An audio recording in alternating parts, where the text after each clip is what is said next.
20, I want to say, or at least was known for it when he joined the league. Or even before he was joining the league. But he won games worth of form. Looks like it might be battling at that 8th, 7th place for the playoff spots. And again, with Jankos joining the fight first, burning the cleanse on comp with the Chain of Corruption means that they can just start up this objective, and Heretics playing the map, you know, okay. As we said, we perhaps would like them to try and be a little bit more explosive, but they don't need to. They haven't got first items anywhere. They're still getting the objectives. They got 2 grubs, still had to soak 6 out of the mid wave because the Heretics coming with Kaiser already have that 6. They get one of them.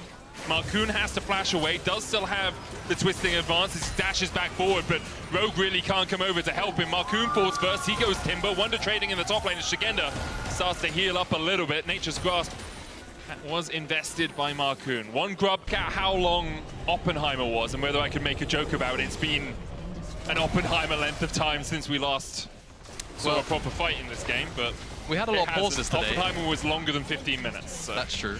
We did have a lot of pauses today. I reckon you could watch 2 Oppenheimers. In Oppenheimer? 2 Oppenheimer. You could do the Boppenheimer combo. The Barbie Oppenheimer, right? A weird experience. I'm sure that it was. A strange, strange thing to do. Just for the trio mode. Yeah. Brilliant trio mode. We have a Maokai in the game. Yeah. Yeah, it's great to have you here. Thanks. He's going to be here for quite a few times. Yeah, Temper Fate goes wide. Marcoon still has the flash. Goes in with a twisted advance. It's 19 minutes. He dies! The game state, just to talk about the game. I mean, they might actually look for this. Marcoon, there's a teleport there. Flash, twisted advance, teleport behind. Wonder's trying to catch out Marcoon. Shigenda going in. TP also burned by Perks as he joins the fight. Zoelise already down to half. Temper Fate hits 2. Zoelise is going to have to go in straight away pretty much. He dives forward. Magnustorm not enough. He'll fall 3-0 so far for Heretics. Wonder flashing. Can't land the Intofu strikes. Perks forced away by Shigenda. The magical journey brings them in. Nature's Grasp will only root up one. Everyone else can line up behind it. Perks stepped into another route. Trying to get round to clear out this control ward. Jankos chipped away, and Rogue know they need to do some damage.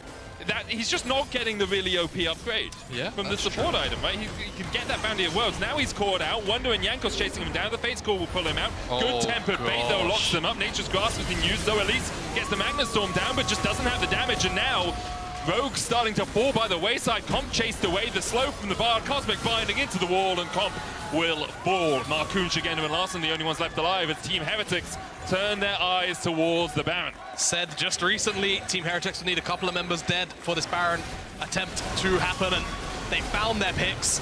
Now they're on top of the Baron. Larson has Ultimate. That's the only one left available for Rogue, but they're not even trying. They're just going to go and trade this Dragon off, get their second Infernal of the game, and look to Turtle as they will likely fall around 7,000 gold behind as this Baron falls. So it's not poke Varus. This Varus is going to be very, very difficult to get on top of and will still deal a bunch of damage. So at least though going into the Magnustorm as they look to engage TP behind as well from Shigenda. Last chance saloon you have to feel here from Rogue. They've already lost their support. Will they lose more? Blackhead pulled back, shut down by Marcoon. Shigenda now in the midst of 3 members of Heretics. Perks yet to join this fight. Marcoon's going to fall as well though. Wonder, Jankos and Kaiser working their way through the Rogue lineup. Comp trying to do everything he can under the tower, but he just can't do enough. Rogue get 1 kill on the board, but what have they lost for it? He doesn't have the front line, or the battle's too far away from him. Comp still no flash. Temper Fate will lock him up. The Pathmaker, it slams him into the wall, and back down to the fountain he goes. The Callista has not done wonders at all for Rogue. The final inhibitor in the eyes of Heretics, and maybe even more than that, the game a possibility. Shigenda caught out, Perks stunned for a second. Darking Blade lands the knock-up. There's the inhibitor falling. Larson 3 items on the ESSE. Is that enough? Will we finally see Rogue brought alive, or will Heretics continue this death march towards the Nexus?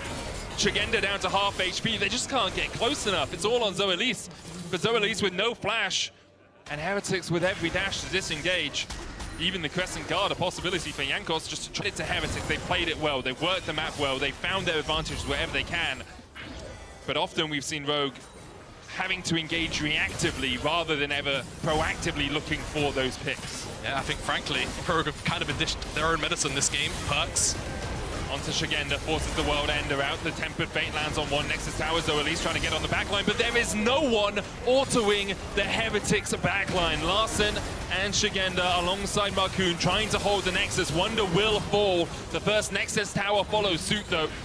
And Jankos, Perks, Kaiser, and Blackhead can just slowly work their way through the Aatrox. Larson left standing, all on his lonesome. The Emperor's divide will divide the wheat from the chaff. And this time Rogue have been found wanting. Heretics to win the win. Yep, redemption win if you are.